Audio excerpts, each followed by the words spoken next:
This is my second to last recorded lecture, and I'm entitling it Our Bodies of the Earth. And I want to start with a review, bringing us up to date to where we are in the method in my madness of designing the course, because what's come before is necessary for this topic. So the course is designed to weave together the relatively recent developed field of somatics with the relatively recently developed field of integral and transpersonal psychology. I started the course in the first few weeks asking you to really concentrate on the techniques necessary to enter the realm of somatics beyond just the trivial paying attention to where our feet are on the floor and how we're running and exercising and all of that, all of kind of ordinary body activities that we willy-nilly engage in the culture. For those of you who are actually wanting to explore this, going into the body practices that I've asked you to write about each week are similar to what in other fields you are asked to read books or in science to do experiments, that there are particular strategies, deliberate, conscious, crafted, bounded strategies to enter profoundly a realm of inquiry that is further than the average person goes, that's not in this field. So what I've asked you to do in the first several weeks is to tune into the gateways into a more refined and intricate and conscious sense of the knowledge that comes from direct bodily experience, from breathing, paying attention to breathing over time, paying attention to moving or walking over time, gesturing over time, touching over time, where you build up a body of data just as you do if you are reading books or doing experiments in a laboratory. So that was the kind of point of starting out these early weeks, asking you to pay careful attention to how you enter this realm of bodily experience. Most of you have done really well in that. The question of integral and transpersonal, Husserl in phenomenology makes a big point of the obvious fact that's often overlooked, is that the integrative factor in knowledge, of course, is the thinking self. I am the one in whom lives all of these kind of theoretical claims and views and recorded lectures, and you are the one who is the integrating factor of all of that you know about and come to learn and study. So the existential integrating factor of knowledge is the self and his selves in communion, talking together, as we've engaged in this course, and as the academic world is an ancient form going back all around the world of different groups of people who've come to integrate their pieces, their little fragments, tiny little fragments compared to the whole. And without the dialogue, these fragments can get really out of hand. They can become madness because a person just ends up talking to him or herself endlessly, claiming some kind of special view that not knowing that many, many people around the world have similar views. So dialogue and interaction at a feeling level, sensing us, sensing where we cling to our ideas so that I can't hear other people, is part of the interaction between somatics and integral psychologies of really noticing carefully in the self when I freeze in the process of inquiry, when my hackles turn up. The transpersonal, which some of you have really written about lovely in a lovely way in your small essays, is the aspect of bodily awareness that opens one to the enormity of our being, the great space within which we breathe and move. Um,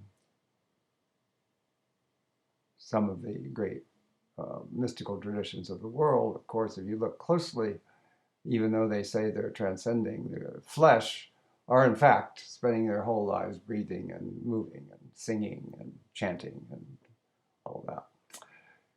So that's what I was hoping to move into in the first several weeks, and then in these last weeks more the application of this to very specific and major problems which are impossible as a thinker to avoid in these troubled times. The first one was the body suffering, the question of suffering, and I ask you to look at Elizabeth Benke's work precisely, even though there's such a huge literature now of applying somatics to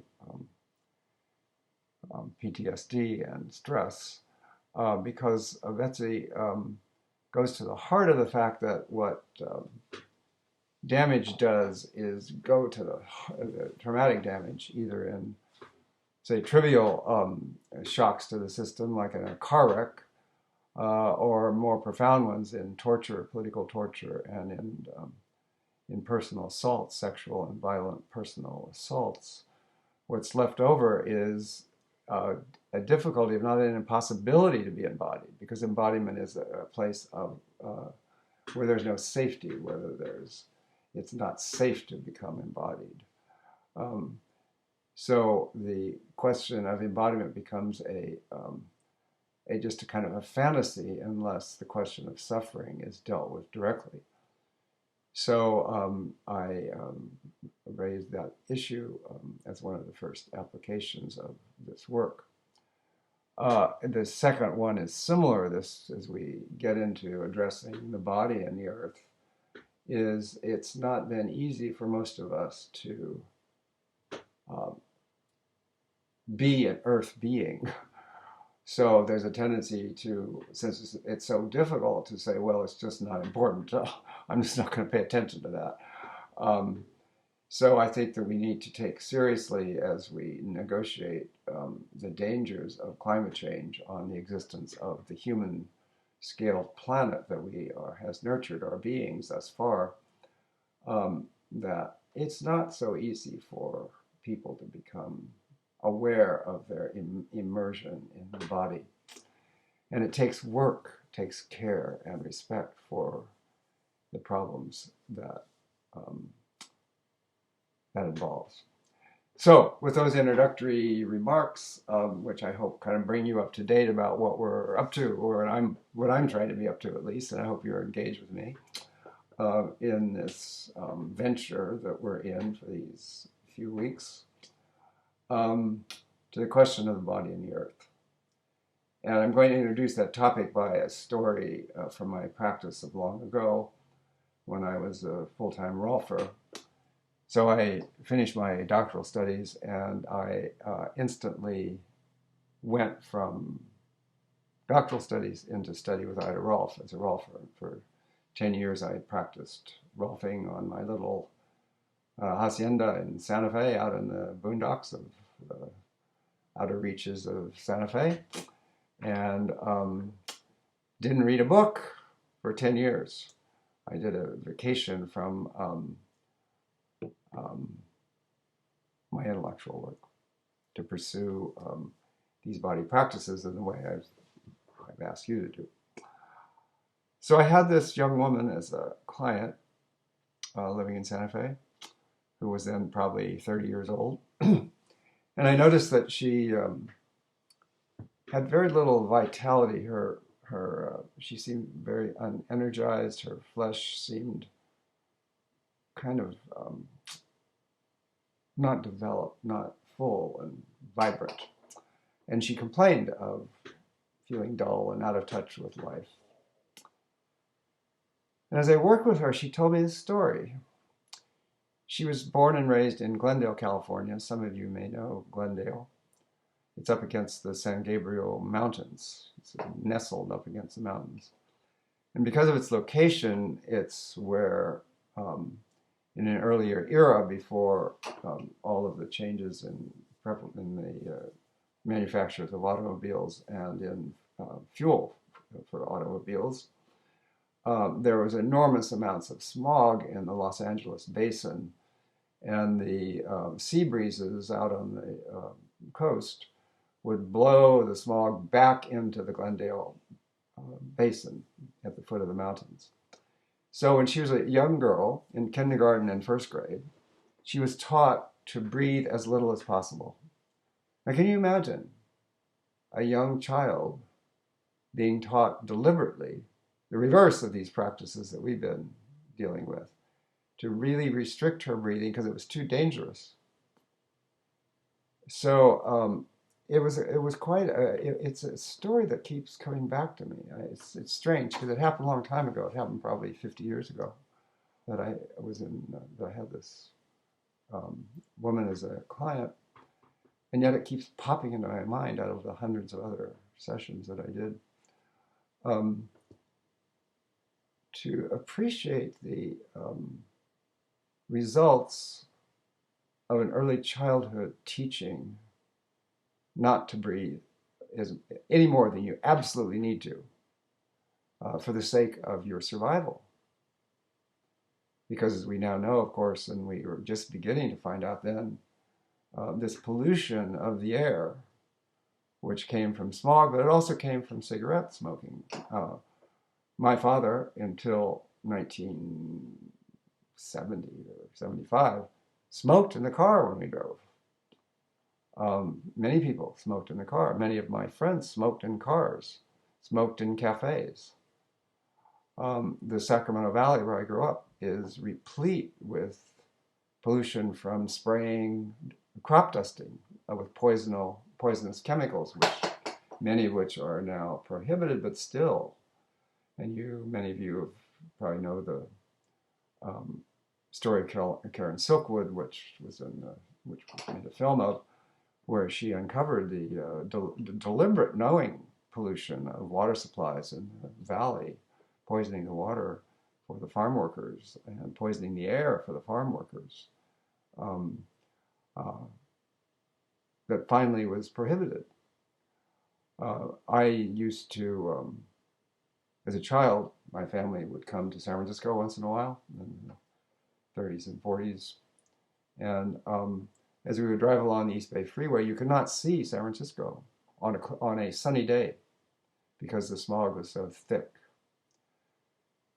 So early on, before there was such a thing that was called the environmental movement, in California, I grew up aware of the interaction between the body and the earth in a toxic way. That what was supposed to be nurturing us and supporting us was in fact poisoning us. And I grew up in an era where people began to see, oh, I can't have a satisfying life unless I do something about the planet. And so there were many measures that were put into place during my lifetime, early lifetime, that cleaned up this beautiful state, this incredibly beautiful piece of the world. I lived for a time, I taught at Loyola, what is now Loyola Marymount. Then it was just Loyola before they joined with Marymount. And my room was on the edge of the bluff in Inglewood, out on the edges near the Los Angeles airport. And so it was high above the LA basin that stretched out all the way from the coast, Malibu and Santa Monica, all the way back to Glendale.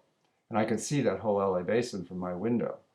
And every morning around 7 o'clock, you could see this thick, brown, ugly kind of smog rising from the freeways all across that basin. So by the time it was 11 o'clock in the morning, it was kind of like a thick, dirty fog, covering the entire basin. That's gone.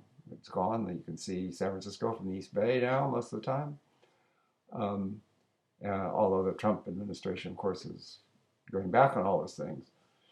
But the point I'm making here as an introduction to this theme is this is not a new topic. It's not a new topic. The environmental movement is not new. The stakes of it are much clearer and they're better known. You know, the huge respiratory problems in Sacramento Valley now are well documented. How dangerous it is for young children in Bakersfield, Fresno area, where there's so much pollution from the agribusinesses.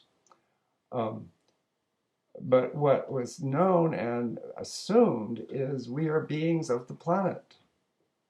Our well-being, our consciousness as healthy, vibrant human beings depends on clean air, clean water, food that's not poisoned. Um, Simple fact. So the reality of our being uh, depends on the fact that, and I'm very aware of this now, having gone through my pneumonia months, um, being able to take in clean air, full breaths of clean air, which are part of making me a conscious being.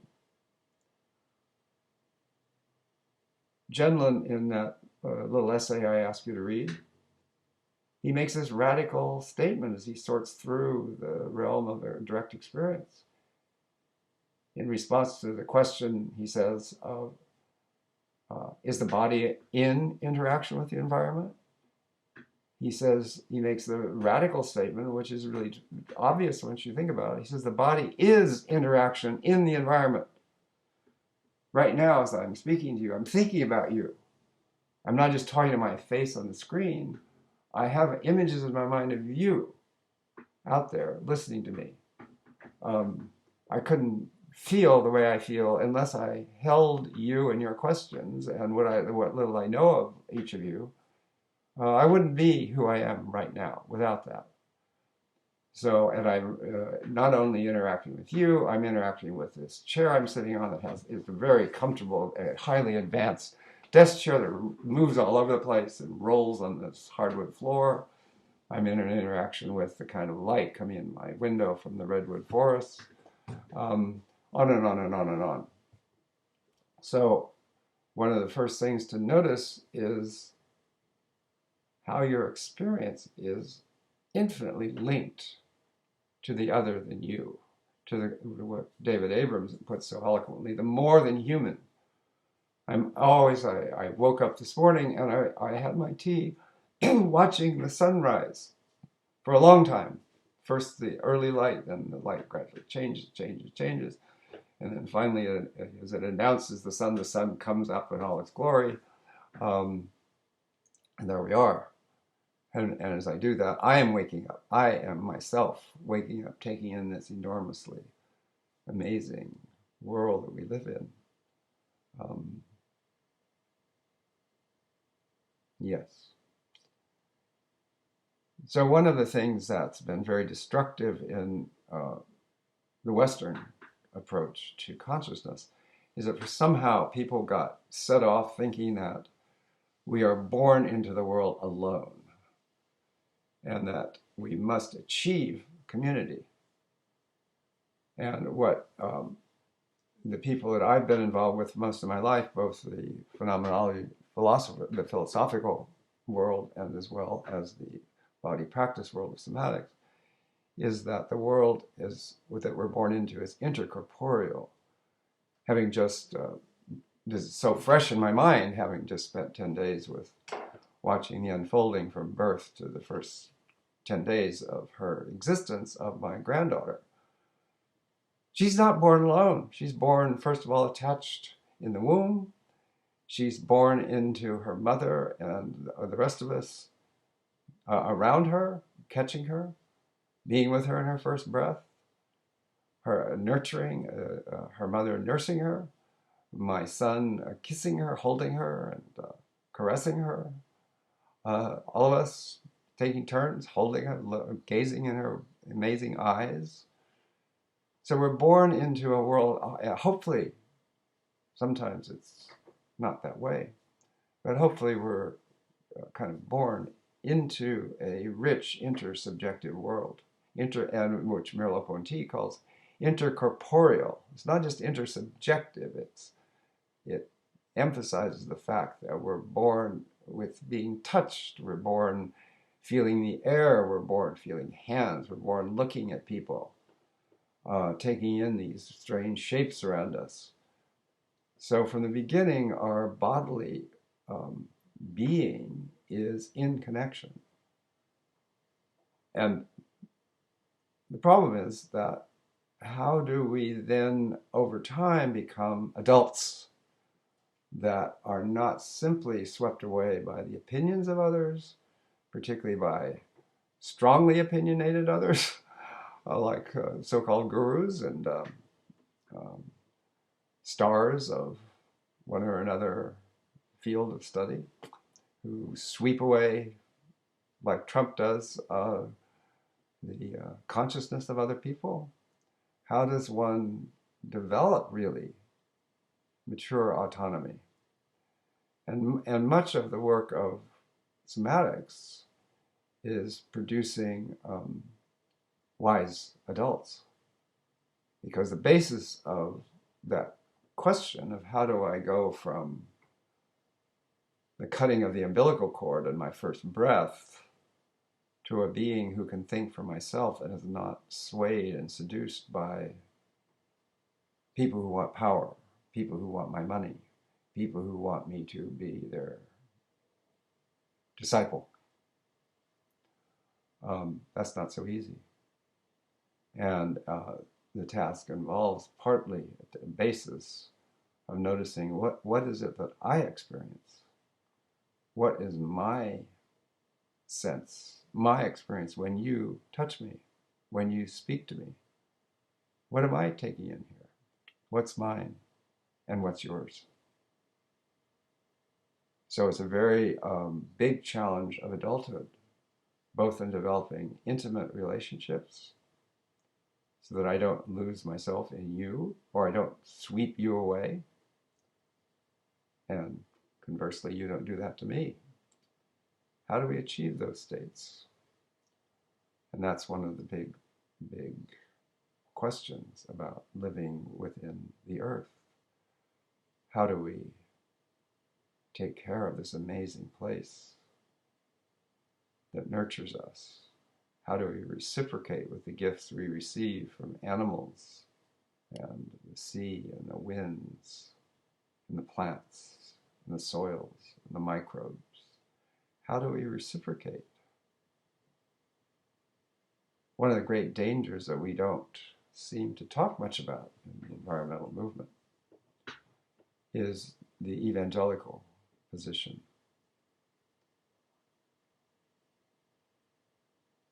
There's my great-grandmother was an evangelical. She went to what was called the Bethel Evangelical Church in Sacramento when I was growing up. And she died, she dropped dead on a hot summer day in Sacramento giving out watchtowers. I used to stay with her a lot when my parents would, say, go away for the weekend and stuff. And she had one of the things that impressed me as a young boy was she had a calendar on her wall with a huge picture of the Last Judgment where Jesus was separating the so-called sheep from the so-called goats. The goats were the ones who were going to hell, who were sinners, and the other people were the Christians. The goats, of course, included all the religions of the world, and also the non-evangelical Christians, including my own mother and myself, who were Roman Catholics. The evangelicals are a huge force in America, and they would like the world to end. They see the world as a barrier towards genuine Christianity and a barrier towards the coming of Jesus and the sweeping up of all of the saved into a life of eternal bliss. So the question for you, as people who are taking up the cudgels in favor of embodiment, I hope, at least most of you are, how do you engage as another human being with someone who does not value the earth except as a momentary motel room? How do you do that? I think it's the great challenge, one of the great challenges of the present time, that there is, in some of you who may have read any of the literature about the great force of the evangelical movement in the Trump era and in Washington right now in Congress, a huge force in many of the issues of the time. Evangelicals, for example, see many signs that finally Jesus is coming. One of them is that Jerusalem falls back into the hands of the Christians. And all the other kinds of religion will soon fall away. How do we deal with that as people interested in embodiment and in compassion and in community and all those things that mean if we are choosing not to slaughter our enemies or to put them in jail, how do we engage people in the fact that we are embedded in the earth? It's part of our consciousness. It's not just a motel room until Jesus comes to take us to a blissful home. So it's in those readings that I ask you to look at, and the puzzling about how you deal with these questions, that I offer you this theme of embodiment and our consciousness of being on the earth and the whole cosmos, the sun, the moon, that is so palpable in our experience if we pay attention to it. Venus rising on the horizons, these bright days, these bright nights and mornings. So I look forward to your feedback. It's such an important topic, and I hope you get some nurturance from how to think about it more deeply so you can do something about it. Okay, that's it for today.